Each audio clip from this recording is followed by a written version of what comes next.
If you want to record sounds on POCO X8 Pro or Pro Max, first we can open the Recorder app, which we can find in the app drawer. You should be able to easily find it in here. Once you open the Recorder app, here we have this button at the bottom of the screen which allows you to start recording. Of course, if you do this for the first time, we need to grant all the necessary permissions. And there we go. Now you can just record yourself. You can just say whatever you want to. You can make a voice note, for example. You can see that we also have the speech recognition, which also separates speakers. So if there are multiple different speakers on the recording, then the AI is supposed to detect that. We can also open the camera, apparently. So we can try to use it. There we go. And we can take a photo and we can attach it. So that's a very convenient tool. Also, we can change the language of the speech recognition in case it is selected incorrectly. Here we have the mark option at the top of this wave thing. I forgot how it's called properly.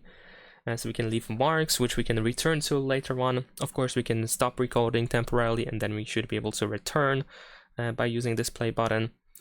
And you can use the middle button in order to completely stop recording and save the recording. Now over here we have our recording. We can of course tap on it in order to play it back. We have marks over here. We have the transcription, which is going to be at some point activated. There we go. We can enhance our voice. We can also show the voice print. There we go. So we can switch between the text and the voice print. You can just move left and right in here if you want to. You can skip 3 seconds forward, or you can just go back 3 seconds on the recording. Here in the upper right corner we can show marks. Let's do this. There we go. So here this button allows you to create the mark, and then here you can just show marks if you want to, and you can tap on these marks in order to go to specific timestamp. We can transcribe again, share the recording, or delete it if needed.